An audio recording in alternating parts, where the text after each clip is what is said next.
എല്ലാവർക്കും നമസ്കാരം. ഇൻസൈറ്റിന്റെ മറ്റൊരു ക്ലാസ്സിലേക്ക് സ്വാഗതം. നമ്മൾ ട്രയാങ്കിൾസുമായിട്ട് ബന്ധപ്പെട്ട് ചോദ്യങ്ങളാണ് കഴിഞ്ഞ ക്ലാസ്സിൽ ചെയ്തുകൊണ്ടിരുന്നത്. അതിനകത്ത് റേഷ്യോയുമായിട്ട് ബന്ധപ്പെട്ട കുറച്ച് കാര്യങ്ങൾ നമുക്ക് ബാക്കിയുണ്ടെന്ന് പറഞ്ഞിരുന്നു. ഇന്ന് എന്തൊക്കെയാണ് അതിന്റെ ചോദ്യങ്ങൾ എന്തൊക്കെയാണ് നമുക്ക് നോക്കാം. നമ്മൾ റേഷ്യോ പഠിക്കുമ്പോൾ രണ്ട് തരം റേഷ്യോ ആണ് നമുക്ക് പ്രധാനമായിട്ടുള്ളത്. രണ്ടും മട്ടത്രികോണങ്ങൾക്കാണ് കൊടുക്കുന്നത്. ഓക്കെ, ഞാനിവിടെ 90 ഡിഗ്രി വരുന്ന രണ്ട് മട്ടത്രികോണങ്ങൾ എടുത്തു. ഇതില് ബാക്കി രണ്ട് ആംഗിളും കൂടി ഇമ്പോർട്ടന്റ് ആണ്. ഒരാളില് ബാക്കി രണ്ടുപേരും 45 ഡിഗ്രി 45 ഡിഗ്രിയാണ്.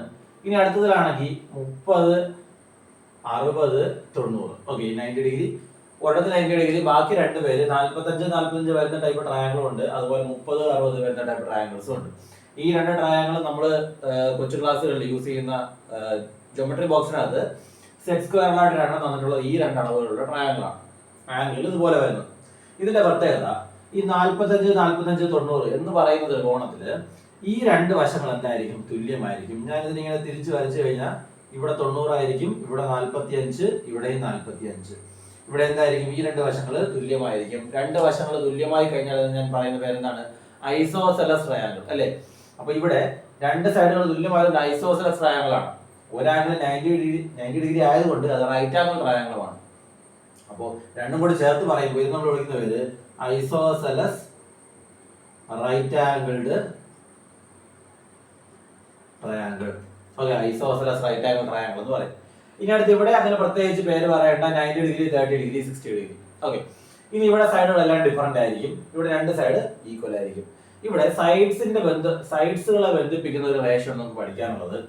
ഇവിടുത്തെ വാല്യൂ 1 ആണെങ്കിൽ ഇവിടുത്തെ വാല്യൂ എന്ത് തന്നെയായിരിക്കും? 1 തന്നെയായിരിക്കും. രണ്ട് ഈക്വൽ ആണെന്ന് പറഞ്ഞു. അങ്ങനെയെങ്കിൽ ഇവിടുത്തെ വാല്യൂ √2 ആയിരിക്കും. അതായത് ഒരു ഐസോസെലസ് റൈറ്റ് ആംഗിൾ ട്രയാങ്കിളിന്റെ സൈഡ്സ് തമ്മിലുള്ള റേഷ്യോ എന്ന് പറയുന്നത് 1:1:√2 ആണ്. ഓക്കെ, രണ്ട് സൈഡ് 1 1, അടുത്ത സൈഡ് എത്രയായിരിക്കും? √2. എക്സാമ്പിളിന് ഇവിടെ ഇപ്പോൾ 5 സെന്റിമീറ്റർ ആണെന്ന് കരുതുക. അങ്ങനെയെങ്കിൽ ഇവിടെ എത്രയായിരിക്കും? 5 ആയിരിക്കും. ഇവിടുത്തെ വാല്യൂ 5√2 ആയിരിക്കും. ഓക്കെ, ഇവിടെ 7 സെന്റിമീറ്റർ എങ്കിൽ ഇവിടെയും 7 സെന്റിമീറ്റർ, ഇവിടുത്തെ വാല്യൂ 7√2 സെന്റിമീറ്റർ. അടുത്തായിട്ട് രണ്ടാമത്തെ ടൈപ്പ് ട്രയാങ്കിൾ. ഇവിടെ 30-നെതിരെ വരുന്നത് ഞാൻ ഒന്നെന്ന് വിളിച്ചു. 60-ന്റെ ഓപ്പോസിറ്റ് ആംഗിളുകൾ √3 ആയിരിക്കും. 90-നെതിരെ അപ്പോൾ 2 ആയിരിക്കും. 30-നെതിരെ 1, 60-നെതിരെ √3, 90-നെതിരെ 2. ആ ഓർഡറിൽ അങ്ങ് പോയാൽ മതി. 30 60 90 അങ്ങനെ കൂടി കൂടി പോകുന്നത്. അപ്പൊ 30-നെതിരെ 60-നെതിരെ 90-നെതിരെ റേഷ്യോ നമുക്ക് എഴുതാം 1:√3:2. ഓക്കെ, എക്സാമ്പിളിന് 1ന്റെ പ്ലേസിൽ 10 ആണ് വാല്യൂ എന്ന് കരുതുക. അങ്ങനെ ഇവിടെ എത്രയായിരിക്കും? 10√3 ആയിരിക്കും. 1ന്റെ പ്ലേസിൽ 10 ആണെങ്കിൽ 2 എന്ന് പറയുമ്പോൾ 1ന്റെ ഇരട്ടിയല്ലേ 2, 10ന്റെ ഇരട്ടി 20 ആയിരിക്കും ഈ വശത്തിന്റെ നീളം. ഓക്കെ, ചില ക്വസ്റ്റ്യൻസിലൊക്കെ നമുക്ക് രണ്ട് സൈഡുകൾ തന്നു കഴിയുമ്പോൾ നമുക്ക് പൈതഗോറസ് തിയറം ഉപയോഗിക്കാതെ ഡയറക്റ്റ് ആയിട്ട് എന്ത് ചെയ്യാൻ പറ്റും? ആൻസർ എടുക്കാനായിട്ട് പറ്റും. അതിന് വേണ്ടിയാണ് ഈ രണ്ട് റേഷ്യോസ് യൂസ് ചെയ്യുന്നത്. ഓർമ്മിക്കേണ്ടത് 1:1:√2ഉം 1:√3:2. അത് ഏതൊക്കെ ആംഗിൾ വരുന്ന ട്രയാങ്കിൾസിനാണ് എന്നുള്ളത് ഒന്ന് ഓർത്തിരിക്കുക. നമുക്ക് ഇതിന്റെ ചോദ്യങ്ങളിലേക്ക് നോക്കാം. നമ്മുടെ ആദ്യത്തെ ചോദ്യം, മട്ടത്രികോണം ABCയിൽ angle A = 30 degree, Karnam 8 centimetre എങ്കിൽ BC എത്ര? BCയുടെ വാല്യൂ എത്ര? നമുക്ക് ജസ്റ്റ് ഒരു പടമായിട്ടൊന്ന് വരച്ച് നോക്കാം. ഒരു റൈറ്റ് ആംഗിൾ ട്രയാങ്കിൾ വരച്ചു. ആംഗിൾ A, ഇവിടെ A കൊടുത്തു, BC. ഓക്കെ, ആംഗിൾ A എന്ന് പറയുന്നത് 30 ഡിഗ്രി, ഇവിടെ 90 ഡിഗ്രി. അപ്പൊ ഇവിടെ എത്രയായിരിക്കും? 60 ഡിഗ്രി ആയിരിക്കും ഇല്ലേ? 30ഉം 90ഉം വന്നു കഴിഞ്ഞാൽ മൂന്നാമത്തെ എത്ര ആവത്തുള്ളൂ? 60 ആവത്തുള്ളൂ. ഇനി എനിക്ക് വാല്യൂ തന്നിട്ടുണ്ട്. എത്രയാണ്? കർണം 8 സെന്റിമീറ്റർ. കർണം 8 സെന്റിമീറ്റർ. നമുക്ക് നമ്മുടെ റേഷ്യോയിലേക്ക് ഒന്ന് ചിന്തിക്കാം. ഇവിടെ വരേണ്ട റേഷ്യോ എത്രയാണ്? 2 ആണ് ഇല്ലേ? ഇവിടെ വരേണ്ട റേഷ്യോ 1 ആണ്. ഇവിടെ വരേണ്ട റേഷ്യോ √3 ആണ്. ഇവിടെ വരേണ്ട റേഷ്യോ 1 ആണ് അല്ലെ? 30-ന് ഓപ്പോസിറ്റ് 1, 60-ന് ഓപ്പോസിറ്റ് √3, 90-ന് ഓപ്പോസിറ്റ് 2. അങ്ങനെയെങ്കിൽ രണ്ട് റേഷ്യോ വന്നിടത്ത് 8 സെന്റിമീറ്റർ. അതിനാൽ ഒരു റേഷ്യോ വരുന്നിടത്ത് 2ന്റെ പകുതിയല്ലേ 1, അപ്പോൾ 8ന്റെ പകുതി എത്ര? 4. അപ്പൊ ഇനി ചോദ്യം BC എത്ര ആയിരുന്നു? BCയുടെ വാല്യൂ എത്രയാണ്? 4.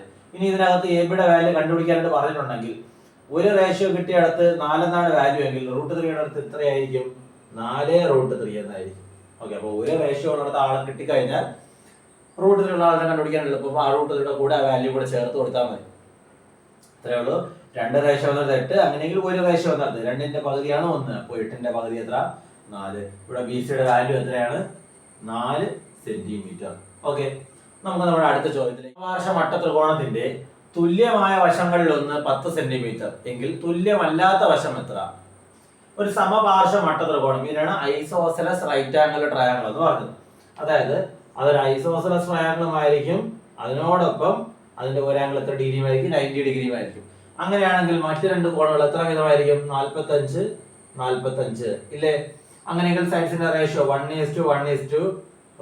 ഓക്കെ, ഇത്രയും നമുക്ക് ബേസിക് ആയിട്ട് അറിയാവുന്ന കാര്യമാണ്, നമ്മൾ ജസ്റ്റ് ഒന്ന് മാർക്ക് ചെയ്തു. ഇനി നോക്കിയേ, തുല്യമായ വശങ്ങളിൽ ഒരാൾ 10 സെന്റിമീറ്റർ, ഇവർ രണ്ടുപേരുമാണ് തുല്യമായ വശങ്ങള്. അപ്പൊ അതിൽ ഒരാൾ 10 സെന്റിമീറ്റർ, അങ്ങനെ അടുത്താലും എത്ര തന്നെയായിരിക്കും, 10 തന്നെയായിരിക്കും. എന്റെ ചോദ്യം, തുല്യമല്ലാത്ത വശം എത്ര? തുല്യമല്ലാത്ത വശം എന്ന് പറയുന്നത് ഇയാളാണ് ഇല്ലേ? അപ്പൊ 1ന്റെ പ്ലേസിൽ, ഒരു റേഷ്യോയുടെ പ്ലേസിൽ 10 ആണെങ്കിൽ √2ന്റെ പ്ലേസിൽ 10√2. ഓക്കെ, അത്രേ ഉള്ളൂ. ഒരാളുടെ വാല്യൂ, ഒന്നിന്റെ സ്ഥലത്ത് വരുന്ന വാല്യൂ കിട്ടിക്കഴിഞ്ഞാൽ ബാക്കിയുള്ളവരെ കണ്ടുപിടിക്കാൻ എളുപ്പമാണ്. ആ വാല്യൂവിനോടൊപ്പം ആ റേഷ്യോയുടെ ചിഹ്നം കൂടെ ഒന്ന് ചേർത്ത് കൊടുത്താൽ മതി. ഓക്കെ, ഇപ്പൊ 1:√3:2 എന്ന് പറയുന്ന ത്രികോണം ഇല്ലേ, അതിൽ 1ന്റെ പ്ലേസിൽ 7 ആണെങ്കിൽ ഇവിടെ എത്രയായിരിക്കും, 7√3 ആയിരിക്കും. 2ന്റെ പ്ലേസിൽ 1ന്റെ ഇരട്ടി, സോ 7ന്റെ ഇരട്ടി 14, അത്രേ ഉള്ളൂ. ഇനി 1:1:√2ല് 1ന്റെ പ്ലേസിൽ 7 ആണെങ്കിൽ ഈ 1ന്റെ പ്ലേസിലും 7 തന്നെ, √2ന്റെ പ്ലേസിൽ 7√2. എളുപ്പമല്ലേ? ഒരു മട്ടത്രികോണത്തിലെ ഒരു കോൺ 45 ഡിഗ്രി, ഒരു ചെറിയ വശം 3 സെന്റിമീറ്റർ എങ്കിൽ വലിയ വശത്തിന്റെ നീളം എത്ര? ഒരു മട്ടത്രികോണത്തിന്റെ, അപ്പോൾ ഒരു റൈറ്റ് ആംഗിൾ ട്രയാങ്കിൾ ഉണ്ട്. ഓക്കെ, അതില് ഒരു കോണ് 45 ഡിഗ്രി ആണെന്ന് പറഞ്ഞു. നമുക്ക് കഴിഞ്ഞ ക്വസ്റ്റ്യനിൽ സമപാർശ്വ മട്ടത്രികോണം എടുത്ത് പറഞ്ഞിരുന്നു. ഇവിടെ അങ്ങനെ പറയാതെ അതിനെ സ്പ്ലിറ്റ് ചെയ്ത് തന്നിരിക്കുന്നു, അത്രേ ഉള്ളൂ വ്യത്യാസം. മട്ടത്രികോണം ഇവിടെ പറഞ്ഞിട്ടുണ്ട്, ഒരു കോൺ 45 ആകുമ്പോൾ ഇവിടെ ഈ 45 വരാൻ പറ്റത്തുള്ളൂ. അപ്പോൾ എന്തുമായി, സമപാർശ്വ മട്ടത്രികോണമായിട്ട് മാറി.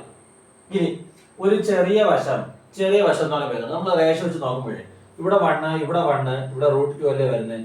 അപ്പൊ ഈ മൂന്ന് വശങ്ങളെ കമ്പയർ ചെയ്യുമ്പോൾ √2-നേക്കാളും ചെറുതല്ലേ 1. അപ്പൊ ഇത് രണ്ടുമല്ലേ ചെറിയ വശങ്ങള്, അവ രണ്ടുപേരും തുല്യമായിരിക്കും. ഓക്കെ, കഴിഞ്ഞ ചോദ്യത്തിൽ തുല്യമായ വശങ്ങൾ എന്ന് പറയുന്നു, ഇത്തവണ എന്തെന്ന് പറഞ്ഞു, ചെറിയ വശം എന്ന് പറഞ്ഞു. അപ്പൊ ഇയാൾ 3 സെന്റിമീറ്റർ, ഇയാൾ 3 സെന്റിമീറ്റർ എങ്കിൽ വലിയ വശത്തിന്റെ നീളം എത്ര? നമുക്ക് കാണുമ്പോൾ അറിയാം, ഇതാണ് വലിയ വശം ഇല്ലേ, 90 ഡിഗ്രിയുടെ ഓപ്പോസിറ്റ് വരുന്നതാണ് വലിയ വശം. അപ്പോ 1ന്റെ പ്ലേസിൽ 3 എങ്കിൽ ഇവിടെ എത്രയായിരിക്കും, 3√2, 3√2, ഇത്രയേ ഉള്ളൂ. ഇത് വേണമെങ്കിൽ നമുക്ക് പൈതഗോറസ് തിയറം കൊടുത്ത് ഇതിനെ ബേസ് ആയിട്ട് കൊടുത്തു. ഈ റൈറ്റ് ആംഗിൾ ട്രയാങ്കിൾ ഇങ്ങനെ വരച്ചു. ഓക്കെ, ഇവിടെ 45, ഇവിടെ 45, അപ്പൊ ഇവിടെ 3 വരും, ഇവിടെ 3 വരും. വേണമെങ്കിൽ പൈതഗോറസ് തിയറം കൊടുത്ത് നമുക്ക് സോൾവ് ചെയ്യാൻ, ചെയ്താൽ ഇത് തന്നെ ആൻസർ വരത്തുള്ളൂ. അപ്പൊ നമ്മൾ അത്രയും ചുറ്റി പോകണ്ട, റേഷ്യോ ഓർത്ത് വെച്ചിട്ട് എന്ത് ചെയ്താൽ മതി, അതിനങ്ങ് സബ്സ്റ്റിറ്റ്യൂട്ട് ചെയ്താൽ മതി. നമ്മുടെ അടുത്ത ചോദ്യം, ഒരു സമപാർശ്വ മട്ടത്രികോണത്തിന്റെ നീളം കൂടിയ വശം 10 സെന്റിമീറ്റർ എങ്കിൽ ചെറിയ വശങ്ങളുടെ നീളം എത്ര? സമപാർശ്വ മട്ടത്രികോണമാണ് ഇല്ലേ? പോരാങ്കിൾ 45, 45, 90. ഇവിടെ നീളം കൂടിയ വശമാണ് 10 സെന്റിമീറ്റർ. നീളം കൂടിയ വശം എന്ന് പറയുമ്പോൾ ഇവിടെ ഞാൻ കഴിഞ്ഞ ചോദ്യത്തിൽ പറഞ്ഞു, അതായത് √2 എന്ന് പറയുന്ന റേഷ്യോ വരുന്ന സ്ഥലമാണ് എത്ര, 10. അങ്ങനെയെങ്കിൽ ചെറിയ വശങ്ങളുടെ നീളം എത്ര? 1 എന്ന് പറയുന്ന റേഷ്യോ വരുന്ന വശങ്ങളുടെ നീളമാണ് എനിക്ക് കണ്ടുപിടിക്കേണ്ടത്. അപ്പോൾ √2ന്റെ പ്ലേസിൽ 10, അങ്ങനെയെങ്കിൽ 1ന്റെ പ്ലേസിലുള്ള വാല്യൂ എത്ര? ഇവിടെ ഓർമ്മിക്കുക, 1ന്റെ സ്ഥലത്തുള്ള വാല്യൂ കിട്ടിക്കഴിഞ്ഞാൽ ബാക്കിയുള്ള ആൾക്കാരിലോട്ട് പോകാനായിട്ട് ആ √2 കൂടെ എഴുതിയാൽ മതി എന്ന് പറഞ്ഞു. അതായത് √2 നമ്മൾ എന്ത് ചെയ്തു, മൾട്ടിപ്ലൈ ചെയ്തു. ഓക്കെ, 1ന്റെ പ്ലേസിലുള്ള ആളിനെ കിട്ടിക്കഴിഞ്ഞാൽ 1:√3:2 ആ റേഷ്യോ എടുക്കുക. അവിടെ 1ന്റെ പ്ലേസിൽ 7 എങ്കിൽ √3യുടെ പ്ലേസിൽ എന്ത് ചെയ്താൽ മതി, 7നെ √3 കൊണ്ട് ഗുണിച്ചാൽ മതി, അതാണ് 7√3. 2ന്റെ പ്ലേസിലുള്ള ആളെ കിട്ടണമെങ്കിൽ 7നെ 2 കൊണ്ട് ഗുണിച്ചാൽ മതി, 14 അല്ലേ? അപ്പൊ 1ന്റെ സ്ഥലത്തുള്ള ആളെ അറിയാമെങ്കിൽ അങ്ങോട്ടേക്ക് പോകാനായിട്ട് ആ തന്നിരിക്കുന്ന റേഷ്യോ കൊണ്ട് മൾട്ടിപ്ലൈ ചെയ്താൽ മതി. അപ്പൊ തിരിച്ച് വേറെ എവിടെയെങ്കിലും ആളിനെയാണ് തന്നിട്ടുള്ളതെങ്കിൽ 1ലേക്ക് വരാനായിട്ട് ആ റേഷ്യോ കൊണ്ട് ഡിവൈഡ് ചെയ്താൽ മതി. ഉദാഹരണത്തിന് ഈ ചോദ്യം എടുക്കാം, 2ന്റെ പ്ലേസിൽ 14 തന്നിരുന്നു. അങ്ങനെയെങ്കിൽ 1ന്റെ പ്ലേസിൽ എടുക്കാനായിട്ട് 2 കൊണ്ട് ഡിവൈഡ് ചെയ്താൽ മതി, 7 എന്ന് കിട്ടും. ഓക്കെ, അതിനുശേഷം √3 കൊണ്ട് മൾട്ടിപ്ലൈ ചെയ്യാം, സോ 7√3. ഓക്കെ, ഇനി അതല്ല, √3യുടെ പ്ലേസിലുള്ള ആളിനെ തന്നിരുന്നു.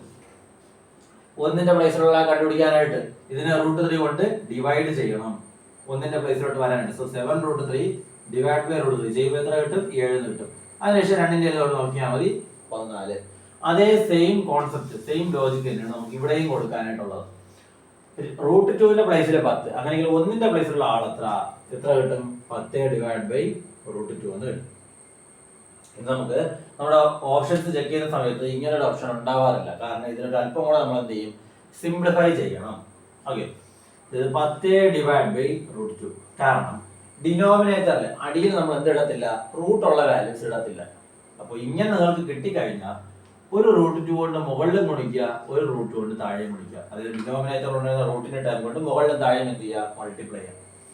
10 × √2 10 √2 ഡിവൈഡ് ബൈ √2 × √2 √2 × √2 എന്ന് പറയുന്നത് √2ന്റെ സ്ക്വയർ ആണ് അല്ലെ. അപ്പോൾ സ്ക്വയർ റൂട്ടും ക്യാൻസൽ ആയി പോവും, വെറും 2 എന്ന് കിട്ടും. സോ 2 ഉം 10 ഉം ക്യാൻസൽ ചെയ്യാം 5 പ്രാവശ്യം.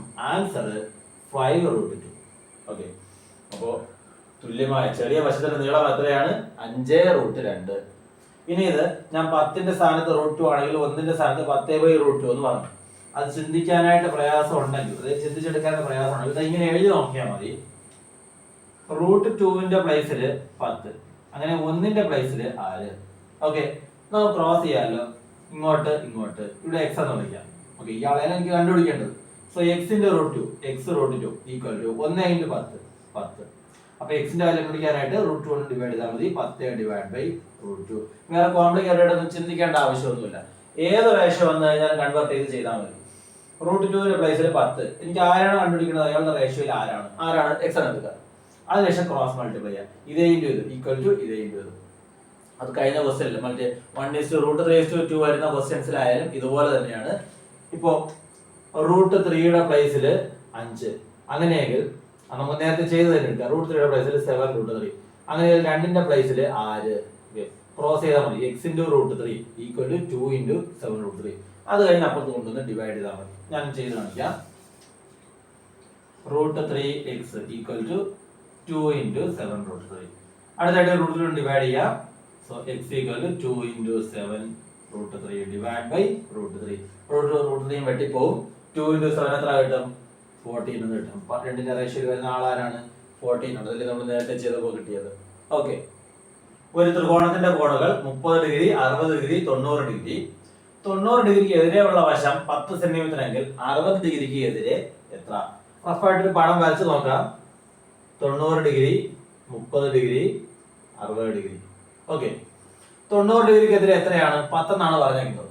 60 ഡിഗ്രിക്ക് എതിരെ എത്ര എന്നാണ് എന്റെ ചോദ്യം. നമ്മുടെ റേഷ്യോ എഴുതുമ്പോൾ ഇവിടെ 1 ആണ്, ഇവിടെ √3 ആണ്, ഇവിടെ 2 ആണ് അല്ലേ.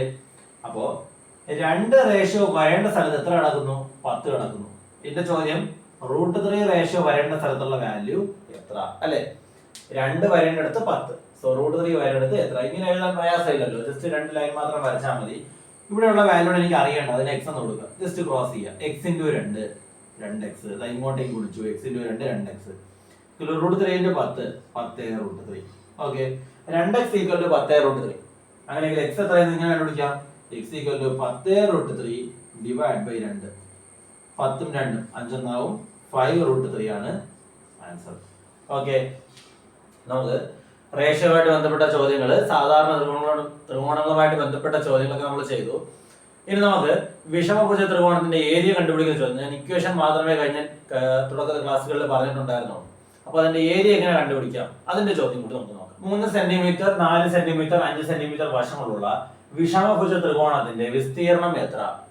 അപ്പോൾ വിഷമഭുജ ത്രികോണത്തിന്റെ വിസ്തീർണം കണ്ടുപിടിക്കാനുള്ള ഇക്വേഷൻ ആണ് √s × s - a × s - b × s - c. Okay, ആ s എന്ന് പറഞ്ഞാൽ എന്തെന്ന് പറഞ്ഞു, a + b + c/2. ഓർമ്മയുണ്ടോ? s എന്ന് പറഞ്ഞാൽ സെമി പെരിമീറ്റർ, പെരിമീറ്ററിന്റെ പകുതി. പെരിമീറ്റർ എന്ന് പറയുമ്പോൾ ചുറ്റളവ്, എല്ലാവരെയും കൂടെ കൂട്ടുക, അതിന്റെ പകുതി എടുക്കുക. അതിനുശേഷം നമ്മുടെ ഇക്വേഷനിലേക്ക് കൊടുക്കുക. അപ്പൊ നമുക്ക് ആദ്യം എന്ത് ചെയ്യാം, s കണ്ടുപിടിക്കാം. s ഈക്വൽ ടു എയും ബിയും സിയും. ഇതാണ് എന്റെ എ, ഇതാണ് ബി, ഇതാണ് സി. ഓക്കെ, ജസ്റ്റ് 3 വാല്യൂസ് എടുക്കുക. അങ്ങനെ ഓർഡറിൽ തന്നെ എടുക്കണം നിർബന്ധമൊന്നുമില്ല, റാൻഡം ആയിട്ട് നമുക്ക് എടുക്കാം. 3 + 4 + 5 ഡിവൈഡ് ബൈ 2. 5ഉം 4ഉം 9ഉം 3ഉം 12/2. ഉത്തരം എത്രയെന്ന് കിട്ടും, 6 എന്ന് കിട്ടും. ഇനി നമുക്ക് ഏരിയ കണ്ടുപിടിക്കാൻ നിസ്സാരമാണ്, ഇത്രയേ ഉള്ളൂ. √s × അല്ലെ, ആദ്യം s ആണ് എഴുതേണ്ടത്. സോ s ന്റെ വാല്യൂ 6 × അടുത്തത് s - a. 6 - a എത്രയാണ് എന്റെ, 3 അല്ലേ, ഇൻറ്റു അടുത്തായിട്ട് s - b 6 - 4. അടുത്തായിട്ട് s - c 6 - 5. തന്നിരിക്കുന്ന വാല്യൂസിനെ s ൽ നിന്ന് കുറച്ചെഴുതും. ഈക്വൽ ടു √6 × 6ൽ നിന്ന് 3 പോയാൽ എത്ര കിട്ടും, 3 × 6ൽ നിന്ന് 4 പോയാൽ എത്ര കിട്ടും, 2 × 6ൽ നിന്ന് 5 പോയാൽ 1. So root of 6 into 3 into 2 into 1 എത്ര തന്നെയാണ് 6 തന്നെയാണ് അല്ലേ? അപ്പൊ 6 ഇൻറ്റു 6 വേണമെങ്കിൽ നമുക്ക് ഇവിടെ 6 ഇൻറ്റു 6 36 എന്ന് ഗുണിച്ച് എഴുതിയതിന് ശേഷം അതിന് 6 എന്ന് റൂട്ട് എടുക്കാം. അതല്ല എങ്കിൽ ഞാൻ സ്ക്വയർ റൂട്ടിന്റെ ക്ലാസ്സിൽ പറഞ്ഞിരുന്നു, അകത്ത് ഇങ്ങനെ കിട്ടിക്കഴിഞ്ഞാൽ നമ്മൾ അവിടെ ഒരുപോലെയുള്ള രണ്ട് പേരെ എന്ത് ചെയ്യുക, ഒരാളാക്കി പുറത്ത് എഴുതുക. 2 6 ഉണ്ട്, പുറത്ത് വരുമ്പോൾ എത്ര 6 ആയിട്ട് മാറും? 1 6 ആയിട്ട് മാറും. റൂട്ടിനകത്ത് ആരെങ്കിലും മിച്ചമുണ്ടോ? ഇല്ല. സോ ആൻസർ 6 ആയി. ഇത്രയേ ഉള്ളൂ. അല്ലാതെ ഇതിനെ വേണമെങ്കിൽ ഗുണിച്ചെഴുതി അതിനുശേഷം റൂട്ട് എടുത്ത് അങ്ങനെയൊന്നും പോകേണ്ട ആവശ്യമില്ല. സ്ക്വയർ റൂട്ടിന്റെ ക്ലാസ്സിൽ നമ്മൾ എങ്ങനെ പെട്ടെന്ന് സ്ക്വയർ റൂട്ട് എടുക്കണം അതൊക്കെ ഡീറ്റെയിൽ ആയിട്ട് പറഞ്ഞിരുന്നതാണ്. ഇവിടെ കുറച്ച് നമ്പറുകൾ വന്നിരുന്നാലും നമുക്ക് അങ്ങനെ എന്ത് ചെയ്യാൻ പറ്റും, ചെയ്യാനായിട്ട് പറ്റും. അപ്പൊ ഇത്രയുമാണ് ട്രയാങ്കിൾസുമായിട്ട് ബന്ധപ്പെട്ട് മത്സര പരീക്ഷകൾക്ക് ചോദിക്കുന്ന ചോദ്യങ്ങൾ. ഓക്കെ, അപ്പൊ ഇനി നമുക്ക് മറ്റു ചതുർഭുജങ്ങളും അങ്ങനെയുള്ള രൂപങ്ങൾ പഠിക്കാനായിട്ടുണ്ട്. അത് നമുക്ക് അടുത്ത ക്ലാസ്സിൽ ഡിസ്കസ് ചെയ്യാം. അപ്പൊ ഇന്ന് പറഞ്ഞ കാര്യങ്ങൾ എല്ലാവർക്കും മനസ്സിലായെന്ന് വിശ്വസിക്കുന്നു. മറ്റൊരു ക്ലാസ്സിൽ വീണ്ടും കണ്ടുമുട്ടാം. Thank you.